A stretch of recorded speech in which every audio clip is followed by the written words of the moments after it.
안녕하세요. 쓸데없이 공부 많이 하는 언니들 쓸공언니입니다. 저는 여러분의 글로벌 경제 감각을 관리해드리는 정관리입니다. 안녕하세요. 저는 여러분과 함께 경제 공부하는 최율정입니다. 네, 아유 쓸공님들 지난주도 잘 지내셨죠? 네. 네, 아유 오늘 역시 단도직입적으로 내용이 많더라고요. 본론으로 들어갈게요. 네, 알겠습니다. 네, 내용이 너무 많아가지고 이걸 3부로 나눠야 되나 했는데 그 쓸공 언니 내부 방침이 3부까지는 가지 말자잖아. 웬만하면 2부에서 끝내자. 맞아요. 네, 그래서 본론으로 들어갑니다. 네. 자, 지난 시간에 꽤 오랫동안 지속되었던 자유무역을 기반으로 한 세계 경제 질서가 무너지고 있다. 맞아요. 네, 라는 주제를 다루면서 이 세계무역기구 WTO 출범의 역사를 알아봤었어요. 맞아요. 그래서 오늘은 지난 시간에 이어서 그 2024년 5월 The Economist 커버 스토리를 참고로 이 탈세계화 현상이 구체적으로 현실에서 어떻게 나타나고 있는지 알아보는 시간을 한번 가져볼게요. 네, 지난 시간에 역사를 배웠다면 오늘은 현재네요. 네, 맞아요. 자, 탈세계화 현상은 크게 세 가지 변화로 나타나고 있다고 합니다. 네. 네, 첫 번째, 징벌적 경제 제재. 둘째, 새로운 산업 정책의 대두. 그리고 마지막 세 번째, 국제기구의 쇠락입니다. 어려운 내용들이 예상이 되는데요. 단어들이 심상치 않아. 그러게요. 네. 자, 첫 번째, 징벌적 경제 제재. 경제 조치라고도 하는데요. 네. 자, 요거에 대해서 한번 같이 알아봐요. 여기 징벌적 경제 조치에서 네. 이 징벌 네. 이 단어 우리가 좀 싫어하는 얘기잖아요. 그죠. 벌이란 단어 좀 무서워. 그러니까 어쨌든 벌을 준다 이런 얘기인데 네. 상대방의 행동에 대해 벌하는 수단으로 경제 제재를 취한다는 그런 뜻인가요? 예, 맞아요. 자, 그래서 이제 징벌적 경제 조치, 흔히 sanction, 우리나라 말로는 경제 제재라고 불리는데요. 네. 이 자국의 이익을 보호하기 위해서 상대방에게 강압적인 조치를 취하는 것이죠.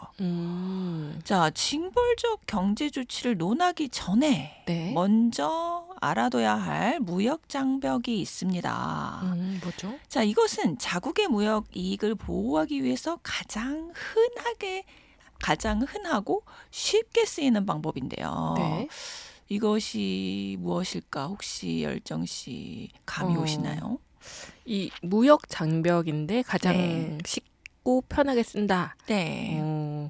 이거 그 세금 아닌가요? 관세? 예, 관세. 맞아요. 관세. 맞아요. 2018년, 19년 네. 그 미국과 중국 사이에 네. 지금 관세 전쟁이 아주 심각했잖아요. 맞아요. 그러니까 자, 자국 산업을 보호하려고 수입품에 관세를 매겨서 수입품의 가격을 올리는 것. 그렇게 해서 이제 국내 소비자들이 수입품을 좀 덜 사게 만드는 것. 이게 바로 가장 쉽고 흔한 보호무역 조치가 되겠죠. 네. 이제까지는 관세를 많이 사용했는데요. 네. 자, 요즘은 관세를 올리는 방법이 흔한 방법이 아니라고 해요. 그래요? 예. 이 세상이 또 많이 변한 거죠. 트렌드가 아니구나. 네. 자, 그 이유를 좀 생각해 보면 이 관세 전쟁은 서로 피곤해요. 그죠? 맞아. 예, 이게 제로섬 게임이죠. 너 올리면 나 올리고. 네, 계속 물가가 올라가. 맞아. 그죠? 소비자들에게 너무 불이익이 네. 가죠. 그죠? 네. 그래서 지금 전 세계가 인플레이션 때문에 또 힘든데 관세마저 올려버리면 인플레이션이 더 심해지죠. 맞아요. 네. 최근에 그 지금 미국 시민들은 네. 중국산 전기차를 그렇게 환영한다고 해요.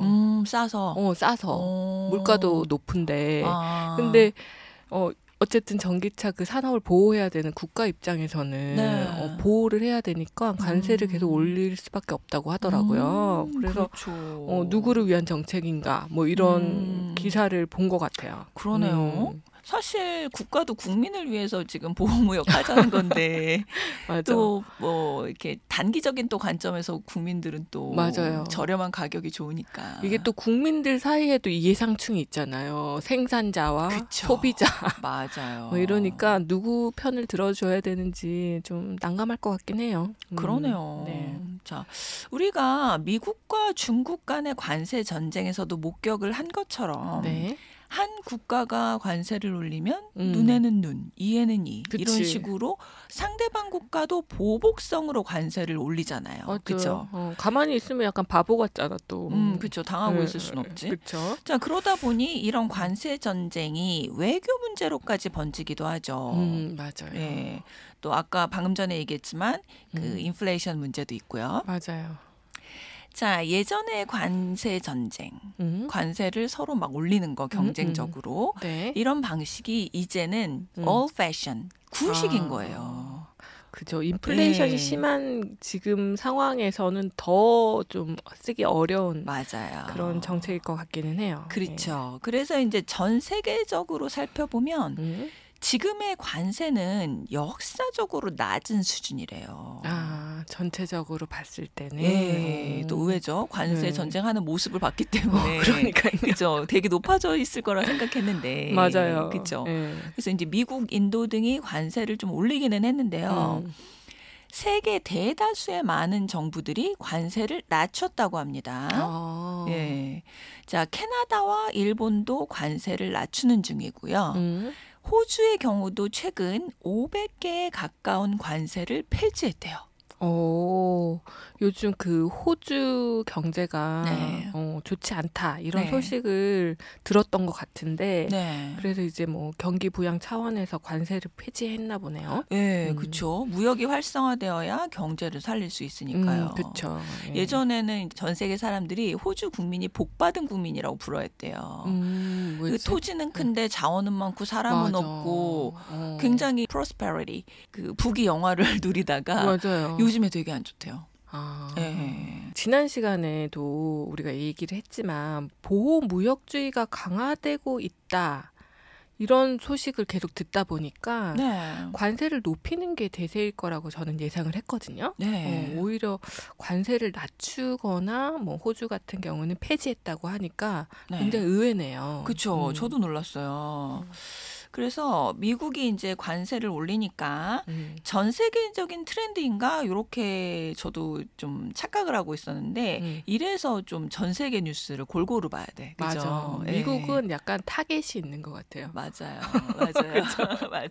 한 명만 팬다. 네, 맞아요. 네. 자, 관세만 놓고 보면 이 세계가 좀 평화로워 보이나? 이런 착각이 좀 들 수도 있어요. 관세가 낮으니까. 그러네요. 자, 오늘의 주제인 탈세계화로 인한 변화 첫 번째 징벌적 경제 조치로 시선을 돌려보면 이 지금의 세계는 굉장히 살벌합니다. 평화롭지 않군요. 관세만 보면 좀 평화로워 보이지만 자, 신자유주의의 전성기 1990년대와 비교하면 전 세계 정부가 4배나 많은 무역 제재를 가하고 있다고 해요. 4배나 많은. 네, 와. 그렇죠. 경제 제재라고 하면 구체적으로는 어떤 예가 있을까요? 네, 자, 가장 쉬운 것이 여행 금지, 수출 제한, 수출입 금지, 자산 동결 등이 있죠. 이 근래에 있었던 것이 자산 동결인데 이 러시아가 보유하고 있는 해외 계좌를 이제 미국이 주도하에 동결시켰죠. 예, 그래서 러시아가 돈을 해외 계좌에서 찾을 수가 없었던 거예요. 자기 돈인데도 찾을 수가 없는구나. 그래서 이제 이것이 가장 강력한 경제 제재의 예인 건데요. 진짜 강력해 보이네요. 그렇죠. 그래서 이제 현재 경제 제재들의 또 다른 예들을 살펴보면요. 이 미국이 중국을 견제하기 위해 많은 규제를 가하고 있고요. 그렇죠. 또한 이제 각국의 정부들이 외국인 투자를 주의 깊게 모니터링하고 있어요. 네, 특히나 국가 전략 사업을 하는 기업들에 외국인이 투자를 할 경우 이것을 금지하고 있기도 합니다. 아, 의사결정권이 넘어갈 수도 있기 때문인가 보네요. 그죠. 우리 위성통신 얘기도 했지만 맞아. 그죠. 만약에 위성통신 만드는데 그 외국인이 너무 많은 지분을 가지고 투자를 하면 그쵸, 국가 안보에 문제가 생길 수 있으니까요. 네, 그때 대만 예시 들어주셨잖아요. 네, 그쵸. 네. 그래서 우리 이제 지난 에피소드 54화 미국은 우리가 10년 전에 겪은 일을 걱정하고 있다 편에서 네.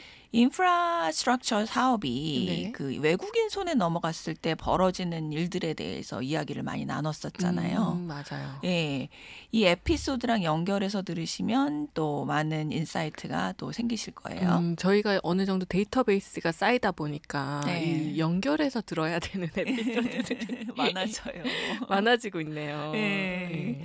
자, 한번 시간 되실 때 들어보시고요. 네. 자, 한편 정부가 나서서 이 비즈니스 협상을 간섭하기도 해요. 자, 최근 영국 정부가 네. 이제 영국의 반도체 칩 생산 시설을 네. 이 중국 기업에 파는 것을 막았다고 해요.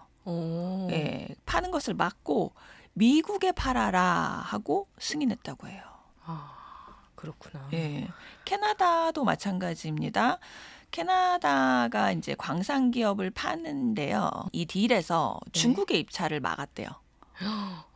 네. 이게 약간 듣다 보니까 네. 대상이 네. 한 국가잖아요. 이게 약간 새로운 냉전 시대 같은 느낌이 맞아요. 약간 들어요. 중국이 요 근래에 너무 이렇게 뭐랄까 좀 속도를 과하게 냈다고 해야 될까? 좀 그런 면이 좀 있었지. 눈치 안 보고. 맞아. 그래서 그런 것 같아. 네, 좀 미운 털이 박혔네요. 네, 그러네요. 원래 이제 애덤 스미스의 국부론을 비롯해서 네.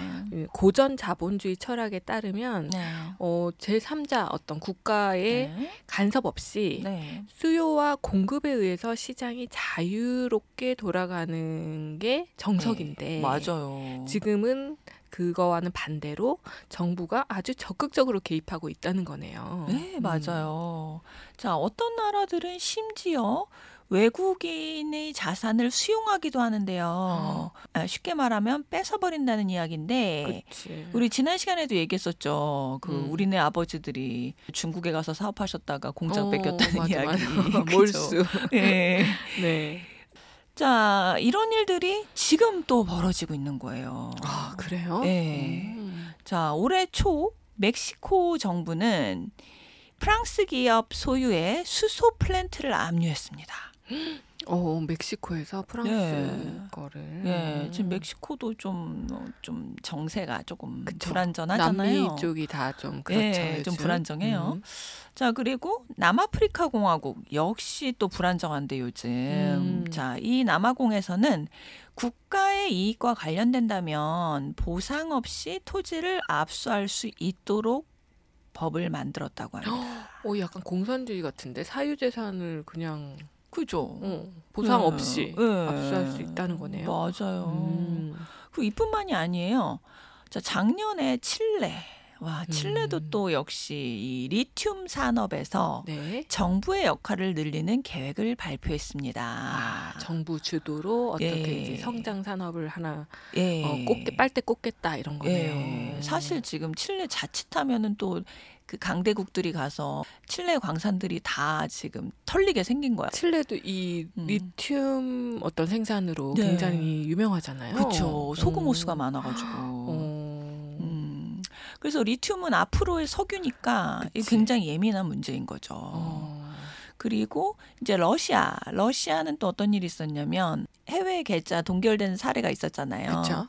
그리고 그러니까 이건 러시아 정부에서 했다기보다 다른 나라 서방 세계 국가들이 이제 한 건데 나토 있잖아요. 나토 국가들이 이제 모여서 러시아 해외 자산을 압류해서 우크라이나를 도와주자.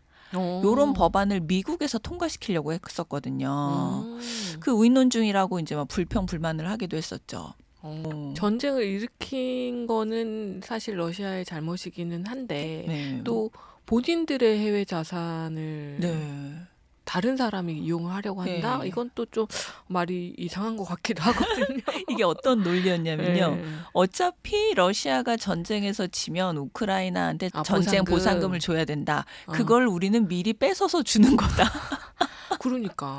이렇게 얘기를 하더라고. 이게 약간 선후 관계가 불명확하면서 이상한 논리인 거는 맞는 것 같아요. 좀 무섭죠. 전쟁 좀 끝내지. 그러니까 그죠? 전쟁을 하여튼 일으키고 이때까지 끌고 오는 거는 잘못이긴 해. 자, 또한 보호무역주의의 강화로 각국의 정부들은 외국인 투자에 대해 주의 깊게 스크리닝을 하고 있어요. 아까 이제 예의주시하고 있다고 말씀드렸는데, 네. 자, 혹시나 국가 이익에 악영향을 주는 건 있지 않나? 이렇게 살펴보고 있는 거죠. 그쵸. 국가 전략 사업에 관련된 기업에 투자를 하는 경우 특히 그러하다고 아까도 말씀드렸는데, 네. 자, 예를 들면 통신산업, 반도체 산업 이런 것들이죠. 아주 중요한 산업이네요, 사실. 네, 그렇죠. 네. 자, 그래서 전 세계적으로 외국인 직접 투자, 영어 약자로 FDI라고 하는데요. 네. 이 FDI에 대한 규제가 강화되고 있다고 합니다. 이 외국인 직접 투자라고 하면 사실 네. 뉴스에서는 많이 접해본 단어이거든요. 그렇죠. 근데 구체적으로 어떤 범주를 포함하는 건지 감이 잘 안 와요. 네. 그 FDI라고 함은 네. 구체적으로 뭘 의미하는 거예요? 예, 저도 이번에 한번 찾아봤는데요. 외국인이 다른 나라에 가서 투자를 할 때 네. 대부분 간접적인 형태를 띠죠. 그 로컬 기업과 파트너십을 맺는다든지 아니면 투자 지분이 그리 크지 않다든지 그치. 이런 식으로 간접적으로 투자를 하는데 네. 그 투자 금액이 일정 금액 이상이거나 그 영향력이 크다면 이것은 국내 기업과의 협업이 아니라 외국인이 직접 들어와서 사업을 하는 것이다 라고 보는 것이죠. 자, 그 외국인의 투자가 자국의 이익에 영향력을 미칠 수 있다고 보기 때문에 네. 정부가 예의주시하겠다. 네, 이런 의미인데요. 외국 자본이 어느 정도 들어와서 투자를 하는 것은 경제 활성화에 좋은 효과가 있죠. 그렇죠. 네. 어쨌든 자본금이 많아진다는 거니까. 네, 그렇기 때문에 오히려 정부에서 나서서 그치, 유치하려고 많이 노력하잖아요. 노력하죠. 그런데 이 도가 너무 지나쳐서 너무 많은 자본이 직접적으로 들어와 버리면 한 나라의 경제가 외국인에 의해 좌우지우지 될 수가 있잖아요. 아, 무슨 말인지 알겠다. 이게 돈을 주는 거는 오케이. 네. 그치만 의사결정은 우리가 할게. 이거네. 그렇죠. 맞아요. 네. 자, 그렇기 때문에 외국인 직접 투자에 대한 기준을 정해놓고 네. 각 나라가 외국 자본을 관리하는 거예요. 자, 각 나라마다 그 어느 정도의 외국인 투자가 FDI다라고 정의하는 기준은 다 다른데요. 네. 자, 우리나라를 한번 알아볼게요. 네. 자, 대한무역투자진흥공사 코트라. 이 코트라 자료에 따르면요. 네. 외국인 직접 투자란 투자 금액이 1억 원 이상으로서 외국인 투자 비율이 10% 이상일 경우를 말하며 외국인은 특별한 규정이 있는 경우를 제외하고는 네. 국내에서 제한을 받지 않고 사업을 영위할 수 있다. 투자의 유형으로 국내 기업의 주식을 취득하는 경우와 해외 모기업 등으로부터 5년 이상의 장기 차관을 받는 경우 및 과학기술 분야의 비영리 법인에 투자하는 경우가 있다라고 정의합니다. 1억이란 돈이 아주 상징성이 좀 큰 것 같아요. 9천만 원 하면 별로 안 커 보이는데, 그죠? 1억 하면 좀 커 보여? 1,000만 원 차이인데, 그죠? 억이 붙으면 약간 좀 맞아. 느낌이 달라요. 맞아. 억하면 놀라는 억 소리가 나잖아. 그렇죠. 근데 사실 여기 보면 뭐 조항에서는 제한을 받지 않고 사업을 영위할 수 있다라는 규정이 있으니까 네. 뭔가 외국인이 자유롭게 쉽게 투자할 수 있게 해주겠다라는 뉘앙스로 들리거든요. 네, 맞아요. 이거는 이제 보호무역이라기보다는 자유무역을 권장한다. 네. 이런 의미 아닌가요? 네, 그렇죠. 사실 자유무역을 권장하기 위해서 만든 것이 FDI인데 네네. 자, 그래서 자유무역 조치이긴 한데 그 앞에 단서를 잘 보셔야 돼요. 앞에 단서가 뭐가 있었냐면은 외국인은 특별한 규정이 있는 경우를 제외하고는 이 단서가 있죠.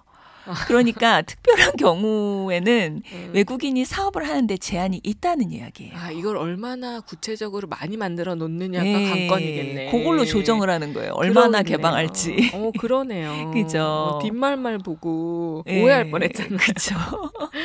네. 그래서 세계 각국이 특별한 이 규정을 강화하고 있는 거예요. 제한 요건. 예, 그것이 바로 요즘의 분위기이다. 그렇구나. 그래서 이렇게 각국이 외국인 직접 투자에 대해 규제를 강화하고 있는 분위기인데요. 네. 자, 미국 같은 경우에 외국인 투자위원회라는 기구가 있어요. 이 기구에서 2020년에 구체적으로 외국인이 무엇에 투자를 하고 있는지 조사를 실시했다고 합니다. 그 조사 건수가 286건이나 되었다고 해요. 어머. 예, 그런데 이제 2013년에는 이 조사 건수가 97건만 조사했었대요. 이게 지금 3배 정도 된 거네요. 그렇죠. 2013년은 좀 대충 봤는데 요즘에는 아주 꼼꼼하게 본다는 거죠.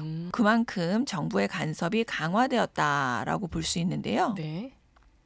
자, 앞에서 말씀드린 바와 같이 영국과 캐나다처럼 정부가 직접 특정 국가의 입찰을 막는 사례도 있었다고 하죠. 그러네요. 네. 쭉 들어보니까 세계 각국 정부가 보호무역 경제 조치를 정말 많이 취하고 있네요. 그렇죠. 여기까지 내용을 살짝 요약을 해보면 탈세계화로 인한 변화 중 첫 번째가 징벌적 경제 조치의 강화이다라는 건데요. 네. 예전에는 무역 장벽으로 관세를 많이 사용을 했지만 지금은 경제 조치를 사용한다는 것이 예전과 많이 달라진 점이다라는 거네요. 예, 맞습니다. 이렇게 항상 깔끔하게 정리해 주셔서 감사드려요. 네. 자, 이제 탈세계화의 경향 3가지 중 2번째 특징으로 넘어가 볼게요. 네. 자, 이 2번째 특징은 바로 새로운 산업 정책의 대두예요. 자, 이 정책들의 특징은 정치인들이 서로 국내 공급망과 국내 산업들을 강화하려고 경쟁을 하고 있다는 거예요. 그러면서 이 새로운 산업 정책들을 추진하고 있다는 겁니다. 그래요? 자, 2차 세계대전 이후 그때 보호무역주의였다고 우리 얘기 나눴었죠. 그쵸. 지난 시간에. 네. 자, 그때는 석탄과 철강에 대해서 경쟁을 했었다고 해요. 네. 그래서 우리 옛날에 우리나라도 철강에 대해서 관세 많이 좀 때려맞고 막 그랬었는데. 우리가 또 철강 수출 많이 하잖아요. 네, 그때 좀 그런 일들이 있었죠. 네. 자, 요즘은 전기차와 컴퓨터 칩에 대해서 이런 경쟁을 벌이고 있다고 합니다. 그래서 이제 전 세계 국가들이 이런 산업들을 촉진하기 위해서 전기차나 컴퓨터 칩, 뭐 이런 클린 에너지 같은 거요. 이런 산업들을 촉진하기 위해서 2021년, 2022년 동안에만 자, 놀라지 마세요. 1,500개의 정책을 도입했대요. 와. 대단하네요. 1,000개가. 이 대표적인 예가 그 미국의 IRA 그렇죠. 그 정책인 거죠. 네, 역시 열정 씨. 우리가 이것도 공부를 했었는데, 그렇죠? 네, IRA 관련 에피소드도 꼭 들어보세요. 그러니까 이왕이면 조금 정주행하시는 게 좋기는 해요. 네, 좋긴 해요. 저희가 또 음질 때문에 자신 있게 추천은 못 드리지만 내용은 괜찮다. 네. 자, 2010년대 초반에만 해도 이 뭐 전기차 뭐 이런 거에 대해서 정책들이 거의 전무하다 싶었죠. 그죠? 2010년대 초반에 뭐 이런 거 뉴스에서 뭐 접하기나 했습니까? 없죠. 그냥 미래시대 신문물인가 보다 그냥 그 정도 생각했지. 그죠? 아니, 우리 22년에 처음 방송할 때만 해도 우리가 뭔가 전기차가 되게 신문물이라고 소개를 했어. 맞아. 그러니까. 2020년대였는데도 그치. 그러니까. 근데 그동안 이제 우리 쓸공 언니에서 이 전기차와 반도체 이야기 정말 많이 했잖아요. 맞아요. 이게 다 국제 정세가 반영된 거였네요. 맞아. 다 우리의 빅픽처였어. 신문물이라고 지칭했지만. 그렇죠. 네. 자, 그 미국의 경우 수십억 달러의 돈을 클린 에너지와 컴퓨터 칩 생산을 촉진하기 위해 쏟아붓고 있어요. 네. 지난 4월 미국이 대만 반도체 기업 TSMC에 투자하기로 약속을 했는데요. 그래서 이제 TSMC 공장을 애리조나에 세우고 있는 중이죠. 네. 이때 좀 이 소식에 또 대한민국이 살짝 기분 상했지. 왜 삼성이 아닌 거지? 막 이러면서. 그지. TSMC랑 삼성이랑 가장 큰 경쟁 업체 중에 하나인데. 그래서 약간 분위기가 TSMC가 이겼나? 막 약간 요런 살짝 기분 나쁜. 근데 이게 어쩔 수가 없는 게 TSMC는 파운더리만 하잖아요. 맞아요. 자, 미국뿐만이 아닙니다. 자, 유럽, 인도, 호주, 캐나다 등이 자국에서 생산을 늘리려고 노력 중이에요. 그래서 캐나다 정부의 경우 작년 예산안 있죠? 국가 예산안에 이름을 뭐라고 붙였냐면 Made in Canada 플랜이에요. 그죠? 우리가 생산하겠다는 거네요. 네, 그러니까 나라의 예산을 우리 국내 생산을 늘리는데 많이 쓰겠다라는 거예요. 공장을 짓겠다. 네, 그 정도로 노력 중입니다. 그러니까 이 계획에 따르면 관세를 높이는 게 아니라 정부 보조금에 집중하는 게 핵심이라고 해요. 외부의 적을 이렇게 어떻게 차단하기 위한 방법이 아니라 우리 힘을 기르겠다라는 건데 다들 힘이 세지겠네요. 그러게요. 적도 힘이 세지고. 그러게요. 자, 앞에서도 말씀드렸지만 요즘 무역 전쟁의 양상은 이 관세 전쟁이 아니라고 했죠. 네. 이 양상이 특징이 보조금 전쟁이래요. 예. 그래서 이제 IMF 보고서에 따르면 한 나라가 특정 제품에 보조금을 지급하면 예를 들어 뭐 IRA 말씀하셨잖아요. 미국이 전기차에 보조금을 지급하는 것 같은 거. 자, 요렇게 보조금을 지급하면 다른 나라도 1년 안에 같은 제품에 대한 보조금을 지급하는 확률이 74%나 된다고 해요.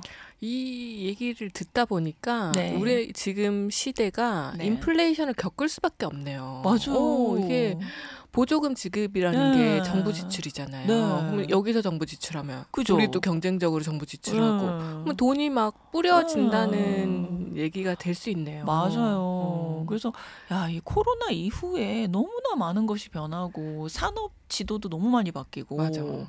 와, 진짜 무섭습니다. 잘 따라가야 돼요, 우리가. 여기서. 그렇습니다. 줄을 꼭 잡고. 탈세계화로 인한 변화, 마지막 세 번째 알아봅니다. 자, 지난 시간에 얘기 약간 나눴었는데 국제기구의 기능 약화입니다. 그 지난 시간에 신자유주의 시대를 진두지휘했던 두 개의 국제기구 WTO와 IMF의 기능이 약화되고 있다라고 말씀드렸었죠. 지난 시간에 WTO가 제 기능을 수행하지 못하고 있다. 그죠? 그 얘기 더 자세하게 나눴었는데 잘 말을 안 듣는다. 자, 오늘은 IMF에 대해 이야기를 나눠볼게요. 자, 신자유주의 시대에는 국제통화기금 IMF가 가난한 나라들의 채무 문제를 해결해주는 유일한 기구였어요. 그죠? 맞아요. 그런데 요즘 중국과 인도가 돈이 많아지면서 가난한 나라들에게 돈을 빌려줄 수 있는 여력이 생겼죠. 중국에 이어 인도까지? 인도가 원체 인구가 많고 생산력이 강하니까. 맞아. 그래서 이제 이 가난한 나라들도 이제 선택지가 많아진 거예요. 그러네요. 이전까지는 이제 돈 빌릴 곳이 없으니까 미국과 유럽 국가들을 중심으로 한 이 IMF의 말을 그대로 순종할 수밖에 없었죠. 그렇죠. 그런데 이제는 중국과 인도가 있으니까 IMF의 힘이 상대적으로 약화될 수밖에 없는 거예요. 이게 어떻게 보면 사람으로 치면 1금융권에서 빌리려면 요구사항이 많잖아요. 맞아. 신용 등급도 돼야 되고 막. 맞아. 근데 지금 가능한 2, 3금융권의 어떤 제한이 있다는 거네요. 그치. 2, 3금융권이 나타났다는 중국과 인도가. 좀 무서운 사람들이긴 하지만. 약간 눈치는 보이는데 어쨌든 요구사항은 현재로서는 크지 않아. 나중엔 모르겠다. 나중에 어떤 결과가 나올지 모르겠지만.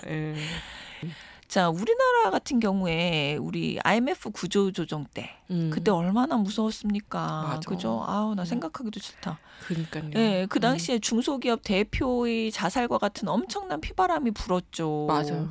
대기업 하나가 망하고 나면 사실 그 밑에 중소기업이 얼마나 많이 도산을 했겠어요. 맞습니다. 아유, 그렇게까지 짧은 시간 안에 구조조정과 그죠, 채무상환이라는 두 가지 어려운 일을 해내야 했으니 희생된 사람들이 많죠. 그쵸. 그래서 아유, 이런 모습을 보면서 이제 IMF에 대한 국제 여론이 나빠지기도 했어요. 너무 심하다. 생각하는구나. 그래서 이제 예전에는 IMF가 구조조정과 상환 스케줄을 딱 제시하면은 우리나라와 같은 이제 채무 국가들은 아이고 이 어려운 시기에 돈이라도 빌릴 수 있는 게 어디야 이러면서 맞아. 보도를 막아주셨네 이러면서 감사했어. 그치. 그러면서 이제 큰 정 못하고 그대로 따르는 것이 관례였죠. 특히나 우리나라 사람들은 말 잘 듣잖아요. 그쵸. 하라면은 철저하게 하죠 또. 그런데 이제는 중국과 인도와 같은 이제 다른 초이스가 있으니까 다른 국가에서도 돈을 빌릴 수 있잖아요. 그러니까 채무 국가들이 이 IMF의 스케줄을 저항 없이 막 이렇게 수용하는 게 아니라 뭔가 좀 더 이렇게 좀 버텨보고 협상을 해볼 수 있는 여지가 생긴, 좀 가난한 나라들한테 조금은 이제 숨통이 트인 건데 선택지가 여러 개가 될 수 있다는 거니까 어쨌든. 그렇죠. 네. 근데 이제 또 조심해야 되는 게 이제 여우 피하고 호랑이 만날 수도 있어서 조심해야 돼. 괜히 사채 썼다가 나중에 진짜 큰일이 나잖아요. 진짜 그죠. 그래가지고 요즘에는 이 국가 간의 채무 조정 협상이 굉장히 길어지는 경향이 있다고 해요. 예, 더군다나 채권자도 또 많이 얽혀 있잖아요. 옛날에는 뭐 미국, 뭐 프랑스, 영국이었으면은 요즘에는 막 중국, 인도, 러시아 다 섞여 있는 거예요, 채권자가. 그러니까 서로 자기가 내 돈부터 챙기겠다, 막 이런 주장들도 나오고 굉장히 국제 채무 조정이 힘들대요. 그럴 것 같아요. 예. 그래서 이제 이 부분에서 또 아까 이제 열정 씨가 이제 제1금융권, 제2금융권 비율을 또 좋은 비율을 해주셨는데 저는 또 이런 생각이 나더라고요. 이 어릴 때 이제 엄마한테 혼나면 이 할머니나 삼촌 같은 다른 집안 어른들이 계실 때랑 좀 아닐 때랑 좀 차이가 많이 나잖아요, 분위기가. 맞아. 우리 딸도 그렇게 할머니 집만 가면 말을 안 들어요. 그죠. 왜 그런지 모르겠어. 그죠. 그러니까 집안 어른들이 계셔서 약간 믿을 곳이 있으면은 엄마가 심하게 혼내도 이게 할머니한테 도망가면 되니까. 맞아. 그러니까 엄마한테 살짝 반항을 하잖아. 맞아. 그죠. 근데 아무도 편들어줄 사람이 없을 때는 진짜 무서우니까 엄마 말 그대로 그냥 100% 따라야지. 맞아요. 나랑 진짜 1대1로 딱 앉으면 말 엄청 잘 들어. 그치. 그 옛날에는 IMF 하나밖에 없어가지고. 말 너무 잘 듣는 거지. 그치. 들어야지. 그러네요. 달리 살 길이 없잖아. 맞아. 그래서 요즘 애들은 사실 또 너무 심하게 혼내지 말라고도 하더라고요. 왜냐하면 예전에는 뭐 삼촌 이모 많았잖아요. 근데 요즘 애들은 거의 엄마 아빠 뭐 할머니 할아버지 보는 경우도 적을 수가 있어가지고 피난처가 예전보다 많지 않다. 그러네. 그러니까 이제 똑같이 혼나도 그 충격을 더 크게 느껴질 수 있으니까 적당히 이제 체벌 같은 건 하지 말고 적당히 혼내자. 맞아. 그러겠네. 라는 생각을 할 수 있죠. 맞아요. 네. 참 쥐도 쫓을 구멍을 보고 쫓으랬다고. 맞아. 예전에 우리 막 심하게 맞고 그랬잖아. 나도 많이 맞았어. 막 빗자루 막 이런 것도. 옷걸이. 이게 웃으면 살려인지 모르겠지만. 그러니까 요즘 그런 일은 사실 없잖아요. 네, 없죠. 그때는 이제 할머니가 있어서 도망갈 수 있었으니까. 그러니까. 네.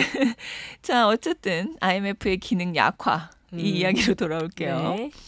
자, 사하라 사막 이남 지역에 이제 이 아프리카 국가들이 또 빚이 많아요. 이 국가들 우리 연초에 얘기했었죠. 여기 전쟁 많아지고 있다고. 맞아요. 예, 여기도 막 정세가 엄청 불안한데 이 국가들이 빚이 많은데 이 빚을 갚을 수 없는 상태에 다다랐다고 해요. 자, 요즘 뭐 군사 충돌도 많이 일어나고 있는 곳인데 이 국가들의 경제 위기를 해결하기가 거의 지금 불가능에 가깝다. 또 우리나라 경제 위기 때하고는 아주 다른 모습이에요. 아까도 말씀드렸지만 이 절대 기구 IMF 앞에서 돈 함부로 쓴 우리가 잘못이지, 낭비한 우리가 잘못이죠. 아유, 빨리 갚겠습니다. 막 이런 분위기가 아닌, 저자세. 이런 저자세가 아닌 거야. 그러니까 이런 성실한 태도가 아니야. 나 몰라라의 태도가 약간은 있는 거예요. 사실 우리 국민의 이런 이제 성실한 태도가 또 한국은 이제 믿고 거래할 수 있는 그런 국가다라는 이미지를 만들기도 했잖아요. 예, 그렇죠. 그래서 그걸 배경으로 이제 지금의 대한민국이 있다고도 볼 수 있는데 아프리카 국가들에서 이제 약간 배째라식으로 나오면 거기에 또 지원이 더 안 갈 거잖아요. 그쵸. 그럼 또 경제적으로 더 안 좋아질 거고. 그쵸. 악순환인데 이걸 또 해결할 방법은 없고 그런 상황이네요. 맞아요. 그렇게 이제 성실하게 채무를 이행했던 우리 대한민국 국민들. 맞아. 아유, 참 이런 생각하면 또 부모님 생각이 또 많이 나요. 그렇죠. 감사하죠. 네. 참 이 슬픔과 자랑스러움이 동시에 밀려드는데 이 복잡한 마음이에요. 그러네요. 자, 한편 IMF 자체 내에서도 또 많은 변화가 일어나고 있다고 해요. 자, 이 뭐 앞에서 우리가 얘기했지만 1980년대, 90년대 이 IMF의 처방이 너무 이 피도 눈물도 없는 거 아니냐. 예, 이런 식으로 세계인들의 불만이 좀 많이 생긴 것이죠. 저 또한 이제 개인적으로 IMF가 조금만 좀 부드러운 구조 조정과 상한 스케줄을 좀 제시했다라면 참 우리 엄마 아빠도 지금보다 젊으시지 않으실까. 좀 이런 여유가 있었겠지. 예, 우리 아빠도 사업을 하셨기 때문에 그때 이후로 건강이 확 나빠지셨거든요. 이런 생각을 가지고 있으니. 그렇죠. 자, IMF에서 돈을 빌려주신 건 뭐 감사한 일인 건 맞는데 조금만 여유 있는 스케줄을 제시해 주었더라면 맞아. 이런 생각도 좀 듭니다. 뭐 지난 일인데 어쩌겠어요. 이미 다 지났는데. 자, 세계인들 중에서도 이 저처럼 이렇게 IMF에 대해서 부정적인 이미지를 가지고 있는 사람들이 있는 거예요. 많을 것 같아요. 사실. 꽤 있는 거예요. 그래서 그동안 이런 부정적인 이미지를 개선하고자 이 거시 경제 관리를 통해서 환경 변화와 불평등 문제를 해결하는데 집중하고 있대요. IMF가. 그래서 좀 전 지구적 차원의 문제들에 좀 관심을 기울이는 것이죠. 너무 이 돈 빌려주고 뭐 이렇게 하는 이익을 내는 업무뿐만이 아니라 우리가 이 지구 전체적으로 잘 살아보겠다 이런 대의적인 일들을 하고 있다는 거네요. 그렇죠. 이 국제통화기금이라는 게 전 세계가 잘 먹고 잘 살자. 누군가 돈이 없으면 좀 빌려주기도 하자. 이런 거였는데 갑자기 이게 무슨 대부업체 같은 느낌이 돼버린 거야. 맞아. 그치? 그러니까 그거를 해결하려고 이제 이미지 개선을 많이 하고 있는 것이죠. 맞아. 금융회사 같은 느낌이 있기는 해. 그래. 약간 저한테도 이미지가. 그렇죠. 다시 한번 이제 내용을 정리해 보자면 탈세계화로 인해 세 가지 변화가 나타나고 있는데 그 세 가지는 징벌적 경제 조치의 증가, 새로운 산업 정책의 대두, 그리고 국제기구 기능의 약화라는 것입니다. 자, 기사에 따르면 필자는 이런 세 가지의 변화가 좋지 않다라고 보고 있어요. 그치. 자, 왜냐하면 예전의 경제 질서가 변하고 있기 때문에 경제 예측이 더욱더 어려워지고 있다는 것이죠. 사실 이 뭐 규칙대로 세상이 돌아가던 그 시절에도 불확실성이라는 게 존재를 했기 때문에 경제 예측은 어려운 거였거든요. 그렇죠. 근데 이 예전의 규칙들이 크게 소용이 없어지고 있다고 하니까 이 불확실성이 더 커지고 있다는 이야기가 되잖아요. 예, 맞습니다. 이 현재 경제 불확실성이 1997년에서 2015년까지의 불확실성보다 2배가 되었다고 해요. 1997년에서 2015년이면 정말 우리의 전성기다. 그지? 대학교와 뭐 사회 초년생 결혼까지. 어떻게 보면 우리는 안정된 세상에서 살았네. 그러네요. 젊은 시절을 그때 보냈어. 그러네요.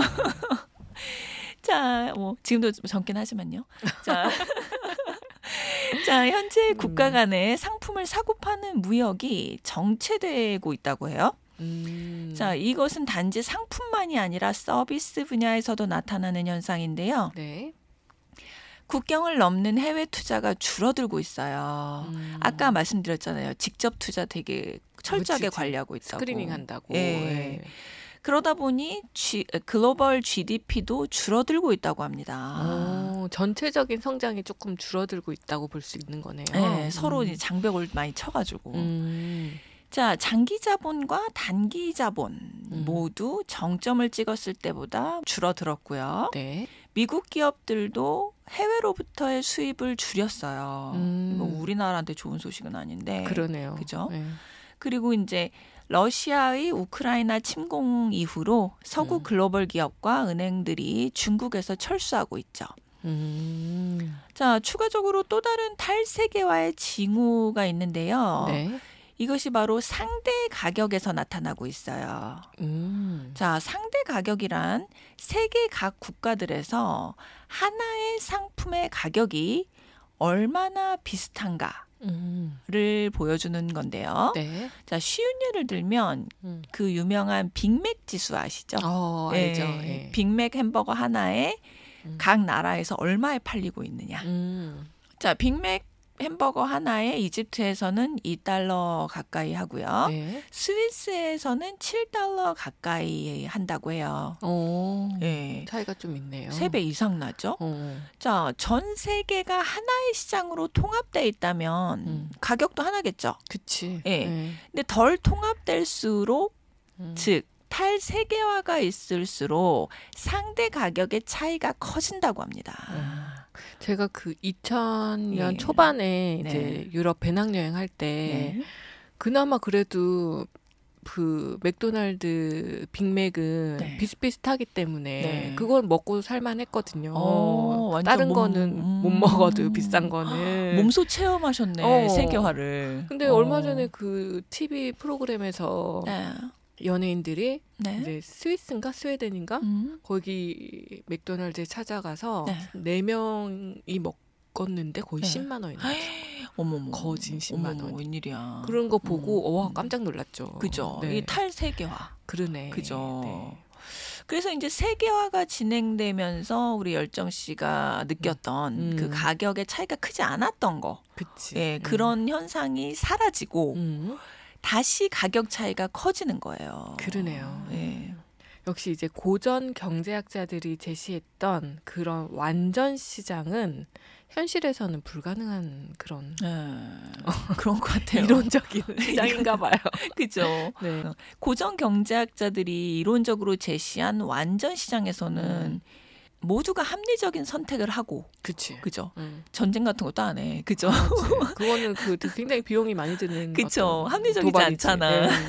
그리고 시장에 장벽도 없어, 관세 같은 것도 없고, 뭐 있으면 안 되지. 징벌적 경제 주치도 없고, 자 그렇기 때문에 수요와 공급이 만나는 지점에서 단 하나의 가격이 형성되는 것이죠. 그렇죠. 맞아요. 그러니까 이제 완전 시장에서 가격은 단 하나만 존재하고 얼마나 그 심플한 세상이에요. 살기 쉬운 세상. 그리고 효율성이 아주 극대화되기 때문에 가장 저렴한 곳에서 가장 효과적으로 이제 생산을 해서 팔고 이렇게 되면 이제 성장도 가능한 건데 그쵸. 지금 막 보호 무역 을 강화하다 보면은 이 효율성이 약간 좀 떨어질 수밖에 없잖아요. 맞아요. 전 세계적으로 봤을 때는. 효율성은 떨어지지. 그러니까 성장률도 줄어들 수밖에 없다는 얘기가 맞는 것 같아요. 맞아요. 그 실제 시장에서는 뭐 무역 장벽도 많고 얼마나 또 세분화돼 있습니까? 맞아요. 여러 가지 간격이 존재하는데 그래도 상품은 그나마 국경을 넘기가 좀 쉬운 편이죠. 그치. 예, 물건이니까 배에 실어서 보내면 되는데 그래서 상대 가격 차이가 좀 적을 수도 있는데 이 서비스 같은 경우에는 그 차이가 너무 심하죠. 예, 법률, 의료 서비스 같은 경우 그러하죠. 맞아. 자, 기사에 따르면 이 세계가 통합되어 가는 것이 아니라 원자화되어 가고 있다고 표현을 해요. 아, 더 나눠지고 있구나. 네. 그래서 이 부분에서 열정 씨가 지난 에피소드 시대예보에서 언급하신 핵 개인화 시대라는 말이 떠오르더라고요. 그러네요. 그죠? 개인도 핵 개인화 시대가 되어가는데 국가 또한 원자화돼 가고 있는 거예요. 가치관 자체가 뭉치자보다는 나눠지자인가 맞아요. 보다. 맞아요. 이렇게 이제 전 세계가 무역의 장벽을 높인다면 사실 경제적 효율성은 굉장히 떨어질 수밖에 없잖아요. 네, 그렇죠. 사업가들이나 투자자들 입장에서는 사실 반가운 소식은 아니거든요. 맞아요. 그럼에도 불구하고 탈세계화를 외치는 정치인들이 세계 곳곳, 특히나 이제 유럽에서 많이 당선이 되고 있잖아요. 지금 트럼프 전 대통령도 굉장히 유력하다고 하고. 그렇죠. 그건 왜 그럴까요? 자, 기사에 따르면 아직 탈세계화의 부정적인 영향이 본격적으로 나타나지 않았기 때문이래요. 그러니까 무슨 말이냐면 이제 뭐 이렇게 막 코로나도 그렇고 먹고 살기 힘들었잖아요. 몇 년 동안. 그럼 이게 세계화 때문이다라고 이제 주장을 하면서 탈세계화가 힘을 얻었는데 이 탈세계화의 부정적인 또 영향은 아직은 안 나타났다는 거죠. 그러니까 예전에 뭐 대공황 때 케인즈가 확 떠가지고 맞아요. 그때 막 그 추종을 받다가 부작용들이 자꾸 나오니까 또 신자유주의가 도래했듯이 지금 또 신자유주의의 부정적인 면들이 막 부각이 되니까 다시 이 보수 진영들이 활개를 치는 거네요. 맞아요. 이 작년 글로벌 GDP 성장이 3%였대요. 그래서 나쁘지 않았던 거예요. 나쁘지 않다. 그래서 그 영향을 이제 전 세계인들이 피부로 느끼지는 못했다. 이제 게다가 요즘 보호무역주의를 가장 강력하게 주장하고 있는 두 나라가 미국과 인도예요. 근데 이 두 나라의 공통점이 요즘 경제 성장이 두드러진다는 거죠. 그러다 보니까 한편에서는 저렇게 미국과 중국처럼 보호무역주의를 해야 경제가 성장하나? 이런 생각을 한다고 해요. 앞서 나가는 두 나라가 하필 보호무역주의를 선택하고 있군요. 그죠. 뭐 이런 거 아니야? 그러니까 예를 들어서 뭐 이렇게 우리 학교 다닐 때 보면 전교 1, 2등이 막 쉬는 시간에 막 잠자고 그러면 잠을 자야 공부를 잘하나 보다. 그 사람들은 밤을 샜을 가능성이 높은데 그건 모르고. 그러니까. 네, 맞아. 자, 이 기사에 따르면 보호무역주의가 아닌 자유무역주의가 성장을 가져온다라고 주장하고 있거든요. 우리 지난 시간에도 이야기를 했지만 그 세계화로 인해 전 세계의 빈곤이 현저히 줄어든 것은 사실이거든요. 맞아요. 이전의 세계를 돌아보면 그 답이 나오는데요. 그 예를 들어 보면 80년대에만 해도 중국에 빈곤층이 많았잖아요. 그죠? 맞아. 이 중국 여행 다녀오신 분들이 이 화장실 문화에 깜짝 놀라고 돌아오시는 분들이 많았죠. 벽도 없어. 그리고 또 제가 아는 어떤 분은 중국 여행 갔다가 다치셨는데 중국에서 이 적절한 치료를 못 받으신 거예요. 그래가지고 그 상처를 평생 가지고 사시더라고요. 아이고. 그래서 이제 중국은 예전에 8억의 인구가 극빈곤층이었대요. 대단하죠, 8억. 그런데 요즘은 거의 제로죠. 맞아. 그리고 뭐 100만 장자가 우리나라 인구보다 많다는데 그치. 그죠. 자, 미국의 이 다트머스 대학의 더글라스 어윈이라는 학자의 연구에 따르면 1990년대부터 즉 세계화가 가속화되던 시점부터 이 개발도상국이 빠르게 성장해서 선진국 수준의 소득을 누리기 시작했다라고 말합니다. 대표적인 예 뭐 우리나라죠, 뭐. 맞아요. 그죠. 이런 맥락에서 혹시 탈세계화가 되면 빈곤층이 다시 생겨나는 것이 아니냐. 이런 우려를 제시하고 있습니다. 근데 사실 절대적 빈곤은 굉장히 줄어들었는데 맞아요. 이게 세계화가 되면서 상대적인 어떤 빈곤이라고 해야 되나? 그쵸. 박탈감. 그건 또 커졌죠. 커지는 것 같아요. 그쵸? 그러니까 이렇게 박탈감을 느끼고 살 바에야 우리나라 안에서 그냥 문 닫고 SNS 다 끊고 그러고 살겠다 이러는 거 아닐까? 약간 저기 어디 티벳처럼 행복지수가 굉장히 높대잖아요. 거기는 우리나라는 되게 성장이 가팔랐는데 뭐 자살률 이런 거는 굉장히 크고 그러니까 맞아요. 그런 나라들이 오히려 티벳이나 이런 나라들이 더 맞아. 우수해 보이는 거지. 그치. 인터넷 안 하면 상대적 빈곤 느낄 일이 많진 않을 거야. 맞아. SNS만 끊어도 맞아. 자, 이제 이렇게 이제 탈세계화가 이제 빈곤 해결에는 좀 좋지 않음에도 불구하고 이 정치인들이 탈세계화를 막 외치고 있는데요. 자, 그 예로 인도는 이제 모디 총리. 자, 자국에서 생산을 많이 하는 기업에 인센티브를 주고 있어요. 그러니까 밖에 나가지 말고 자국에서 생산해라. 이런 거. 그러네. 그러니까 해외에서 생산하는 것보다는 국내 생산, 그 경제에 더 집중을 한다는 거네요. 네, 맞아요. 그리고 중국 역시 이제 클린 에너지와 전기 자동차 분야에서 글로벌 리더가 되기 위해 많은 투자를 하고 있죠. 그치. 그리고 이제 앞에서 열정 씨가 말씀하신 대로 미국의 경우 트럼프가 다음 대선에 당선된다면 중국 제품에 60% 관세를 적용하는 것을 고려하고 있다고 합니다. 트럼프는 WTO 탈퇴도 고려하고 있고요. 아니 본인들이 만든 기구를 본인들이 탈퇴하면 어쩌라고. 미국이 만들었는데. 그러니까 이 전 세계를 아우르다 보니까 힘도 너무 많이 빠지고 또 비용도 너무 많이 들고 그러니까 지금은 그냥 우리끼리 좀 잘해봐야겠다 이런 생각을 하는 것 같아요. 그러나 봐요. 어쨌든 뭐 수출 비중이 높은 우리나라 입장에서는 뭐 그렇게 듣기 좋은 소식은 아니에요. 그죠? 맞아요. 자, 그렇다면 뭐 바이든이 당선된다고 상황이 더 좋아질까? 뭐 아닌 것 같네요. 아니죠. 100%라며. 확실하네. 관세가 100%. 네. 자, 미국은 지금 제조업보다는 서비스업이 주를 이루고 있는 국가인데요. 뭐 바이든 역시 제조업을 부흥시키기 위해서는 이제 보조금을 많이 지원할 것이다라고 이제 주장하고 있고요.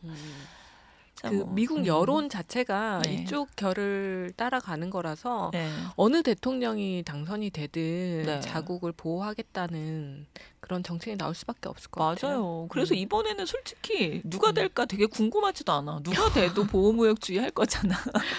약간의 강약이 있을 뿐인데 그것도 잘 모르겠어요. 모르겠어, 솔직히. 그죠. 지금 현재 이제 미국, 중국, 뭐 인도가 지금 이렇게 보호무역주의에 한창 열을 올리고 있는데 유럽은 어떤가요? 좀 빠져 있는 것 같은데. 유럽연합 또한 이제 우리도 앞으로 무역에서 우리만의 산업 정책을 실행하게 해주세요. 라고 WTO에 요청하고 있어요. 그러니까 미국은 그냥 미국을 탈퇴하겠다고 하고 유럽은 그래도 물어보지도 않고 그냥 난 탈퇴하겠다 하고 여기는 그래도 이제 젠틀맨 어떤 그런 기조가 있잖아. 좀 약간 미국 눈치를 봐. 물어는 보는 거네. 물어는 봐. 자, 이런 상황에서 서방 국가들과 중국 사이의 경제 전쟁은 더욱더 심화될 것이라고 합니다. 이 탈세계화 현상이 지구촌 경제에 나쁜 영향을 미치지 않는 선에서 잘 마무리가 되었으면 좋겠어요. 그렇죠. 너무 심각한 자유주의도 그렇지만 또 너무 과한 또 탈세계화도 그렇죠. 우리나라만 잘 먹고 잘 살면 된다라는 생각의 탈세계화는 조금 지양해야 될 것 같아요. 맞아요. AI와 같은 새로운 기술의 발전 그리고 기존 경제 질서의 붕괴 등등 이런 변화의 폭과 그 속도가 너무나 빠르게 증가하고 있죠. 그렇죠. 여러분 제가 이제 항상 오프닝에서 이제 여러분의 글로벌 경제 감각을 관리해 드린다고 말씀드리잖아요. 수공 언니는 여러분의 경제 감각의 날이 무뎌지지 않게 또 갈고 닦으실 수 있게 관리해 드리도록 할게요. 저도 이번에 언니가 이렇게 심층 기사를 소개해 주지 않았다면 탈세계화에 대해서 이렇게 진지하게 고민을 했을까 싶거든요. 그래서 요거에 대해서 한번 생각을 해보고 제 스스로도 이 세계 경제가 앞으로 어떻게 되겠다 뭐 이런 예측도 해보고 그쵸. 이러면서 되게 좋은 시간을 보낸 것 같아요. 감사합니다. 자, 오늘도 함께 해주셔서 너무 감사드리고요. 네. 요즘 좀 댓글도 뜸한데 좋은 댓글 하나 올려주시면 진짜 힘나거든요. 맞아요. 네, 일교차 큰 날씨 조심하시고요. 네. 다 같이 쓸공합시다.